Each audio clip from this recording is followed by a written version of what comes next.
Yeah, it's not ending.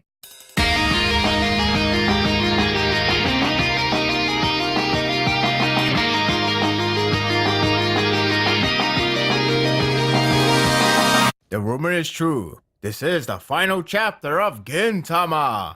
In Giga. That's right, it's not over yet. Honestly, this is fine from a viewer's point of view. It's best to please the fans with the best conclusive ending you can come up with. For a gorilla who don't know how to end it, based on that chapter, he sure knows how to deliver a wonderful chapter before the finale arrives. The last chapter was astounding with plenty of great moments, including the long-awaited reunion of Yorozuya. It's been nearly a year since we last seen them together again. And I do mean under acknowledgement, no more hiding or confusion. Now is the perfect time. With that said, as expected, it's a wonderful reunion that fits perfectly with the serious nature. Only this series could get away with its shifting tone with pleasantry remain. The chapter begins with a short recap of the last chapter's last scene, only with a different angle shot. Kagura loses Sadaharu's shell as it falls down along with Gintoki. It's like they're about to lose two members of the family in one moment. So they jump together to save them. Thus it begins a splendid build-up for the complete reunion. It builds with the help of many flashbacks where Kagura has traveled, all of which couldn't help her to save Sadaharu, but all left with an advice. If you recall the last chapter, whereas one guy told her that Sadaharu isn't dead nor alive, this is the continuation of some sort. All of them told her that perhaps there's a trigger to his awakening, something that he has been waiting for. Her last stop was with Inugami's priestesses. The last advice is the solution may be closer than they think. It's not something from outside, rather something that bound them together, something that is inseparable. The moment of Sadaharu's awakening got me all cheery. The shell begins to break, and it's such a gasping moment. The dialogue about a family waiting to return gets to me, let alone the sequence. At long last, Sadaharu has awakened. If this wasn't a theater, this would have a roaring applause. I believe it because I was cheering. It's such a great moment. Family is key, and that is what they all have been waiting for. Otai is touched by the scene, knowing Sadaharu awake for Gintoki. Or so she thought. In Gintama's fashion, there's a hilarious twist, and it begins with Sadaharu biting Gintoki, like the good old days. Talk about timing, because one fan questioned about the biting and how he or she missed it. Your wish has come true. Not only he bites him, but he is devouring him. What just happened?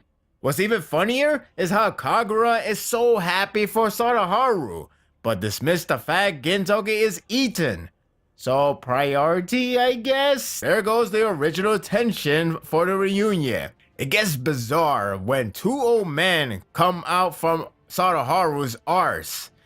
That really happened. They just casually begin playing shogi while Gintoki remains in Sadaharu's mouth. What is happening? Finally he barks out Gintoki, all in filth.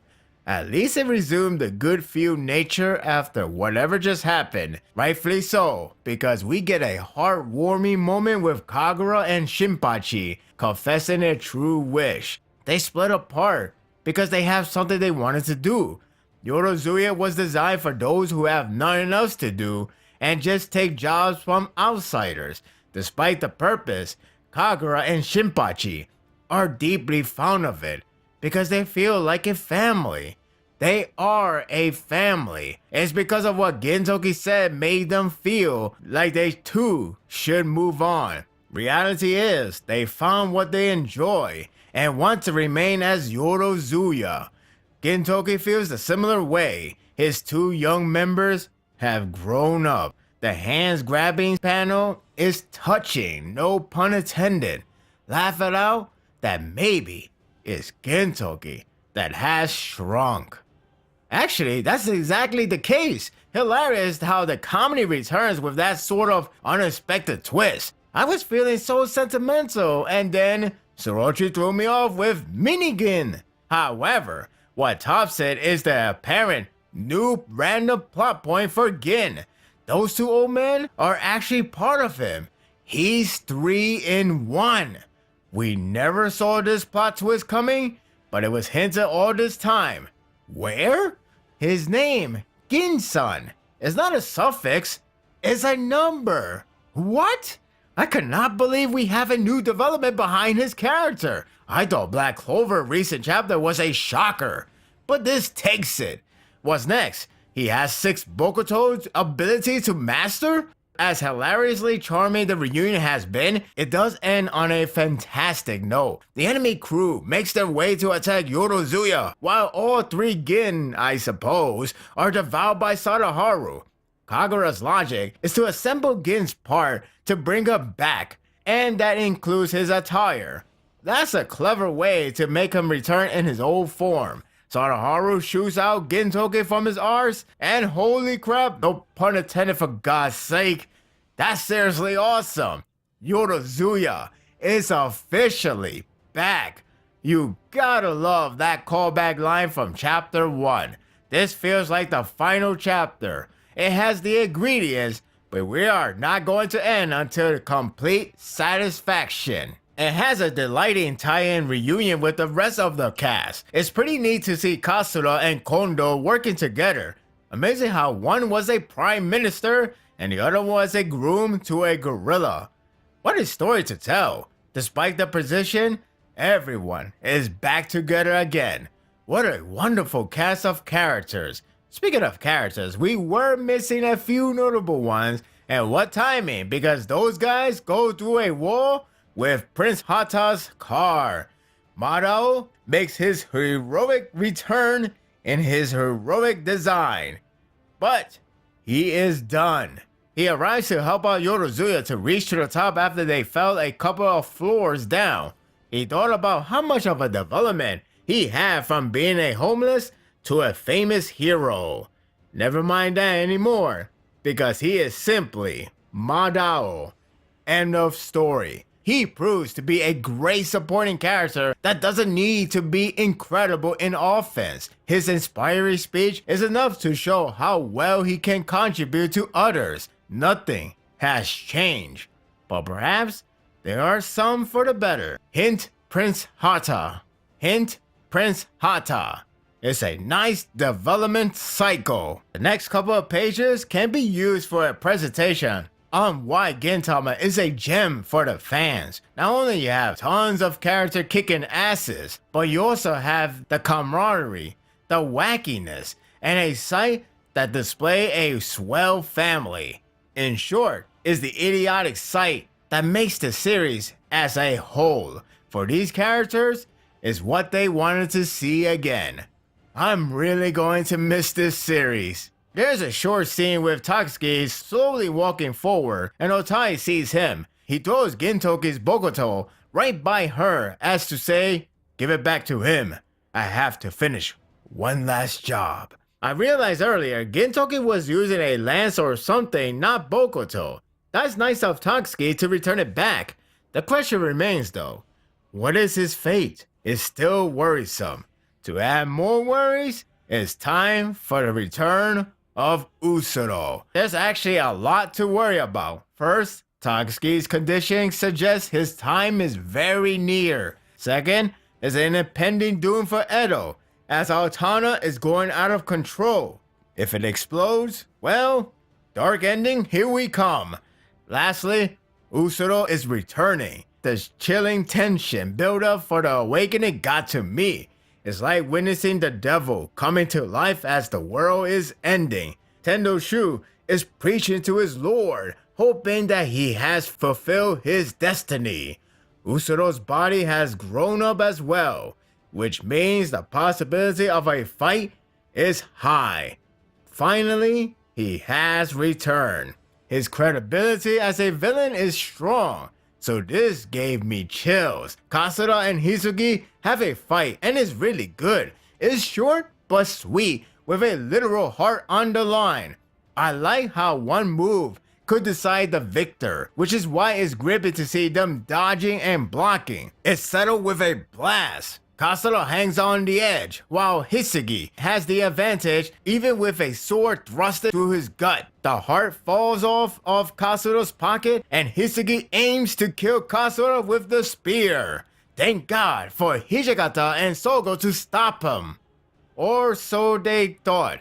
Throughout the battle, Kasura wanted to stop him from retrieving the heart, believing he wanted to revive Usuro. The twist is, Hisagi wants to destroy the heart, and so the staff aimed for the heart, not Kasura. That's actually neat. I like how they both share the same idea, albeit if Kasura has changed his mind after his last discussion. The fact is, both of them were fighting under a similar solution. Not to mention, the last time Hisagi was around, Tatsuki was involved, who didn't want to destroy it. This adds up really nicely. Usuro is now revived, and he's there to reclaim his final boss position. Tendo Shu is the victim of a believer that only asks for trouble, and rightfully so. He preaches on if he has fulfilled his wish, but Usuro let him know that he only has one, to erase himself. He knocks his head off, and before you would think he would come back, the Altana blasts his body off, essentially killing him. Of course, we can't have a naked final villain, so fortunately for him, he grabs a cape to hide it. Still look badass to this day. The cliffhanger ends with Tatsuki confronting him. It's time to find out if this is the chance to save Sensei. One thing that is left unanswered is whether this Usuro is Shoyo or not. There's a good chance that it is him, seeing how he isn't as sadist as before, but it left us wondering on purpose for the next chapter. It's an interesting contrast between Tatsuki and Kasura, one confronted to save Sensei, and the other that's about ending it. With Yorozuya on their way is a really good cliffhanger. So the series won't end for another couple of chapters. Make no mistake, the end is really close. That said, why rush it? This chapter certifies why the series keeps on giving with these wonderful moments to remember. If it's going to end, it should end with a bang. With a wonderful reunion, plenty of twists, and a cliffhanger that keeps us hanging. It's hard to be upset at the amount of not ending. Plus, it has done wonders for Sorochi when transitioning to monthly basis with solid artwork and great delivery. The end is very near. Let's cater it as much as we can.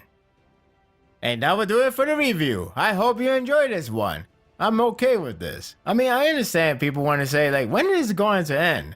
But you gotta think about it. Do you really want it to end how every other series has ended because of their time limit? It has been known they have a 6 month of notice when you're going to end. And then when it comes to that, they'll be like, crap, I don't have any more space, any more time. So you gotta give Sorochi a credit that he is trying to do the best possible ending. I mean, it's not like he is trying to stall time on purpose, unless he is, but the fact is still delivering this amount of content and is great quality. Why fight it? Let it enjoy before we can officially say goodbye. What do you think of this chapter? Share your thoughts in the comment section. If you like this and want more of this, subscribe to my channel and my world will be yours to stay. Until next time, take care.